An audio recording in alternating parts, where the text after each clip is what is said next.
Well, first thing I got to ask you about is the social media thing. Oh, of course. Yeah, it's entire. What was that like? It was a pretty cool experience. You know, again, I never really expected just changing a tire to blow up and go viral. But again, it wasn't for that whatsoever. You know, it was just doing the right thing. Growing up on a farm, you know, that's what I was always taught. So it's just kind of doing what I believe in. So yeah, you would have done that. There was no expectation that somebody was going to put that on social media. Right. I mean, you're just being a good guy. Yeah, I've done it plenty of times before growing up, and I'll continue to do it, whether I get a picture of it or not. That's not the whole point of it. But. What did you think, though, when it blew up like it did? I don't know, you know, to be quite frank, it was a little sad. You know, we've come to a point in society where there's a lot of negative things going on, whether it be just in general or politics. And, you know, a lot of the comments were, oh, you know, great to see there's still hope in humanity and there's still good kids out there. So, it's a bummer we've come to that point, but I'm glad I can hopefully start a little contagious act or movement, you know, being Iowa nice. Hoping the deed will be passed along. Well, let's talk football. Yeah. So what's camp like for you? Oh, it's been a good experience so far. Obviously, at this point, it's almost more mental than it is physical. Yep. It's a marathon, not a sprint. Got to keep that in mind. So just taking advantage of all this stuff, whether it be film or recovery, you know, it's going to be all be crucial.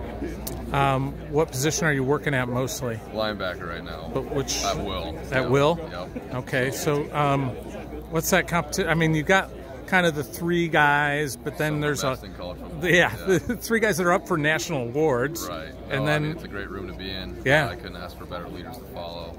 You know, here at Iowa, the whole culture, especially in the linebacker room, is different than anywhere else. And so again, it's definitely a privilege and a blessing to be able to, you know, watch those guys, get coached by them, and hopefully follow in their footsteps someday.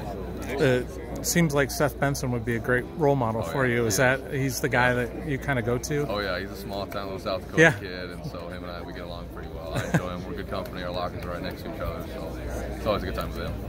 What about special teams this year? I'm sure you're probably campaigning to get on there. Right. I mean, that's going to be the main goal. Obviously, it's going to be hard to surpass any of these three linebackers that are up for national awards. Yeah. So special teams is what we're going to be striving for. Because that's kind of where you prove yourself for next spring when those guys are maybe out the door. Right. Get your foot in the door. Special teams. That's where it's at. So. Is that does Coach Wallace tell you that all the time? Yes. And you know, linebackers honestly make up a majority of our special teams here at Iowa, and so couldn't get much better for me. What's it like playing for Coach Wallace? Say that again. For Coach Wallace, what's it like playing for him? It's good. It's fun. You know, I've always enjoyed a coach that is hard on his players. You know, and all in a good way. He knows what he's doing. Obviously, he's one of the greatest linebacker coaches there is in college football. Yeah.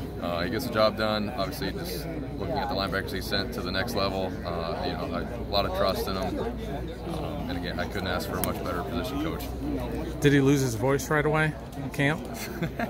Right. It seems like it. No. Yeah. He's very vocal, but it's good. You know, especially being an assistant defensive coordinator. You know, our defense is kind of what we're known for here at Iowa, so it's good.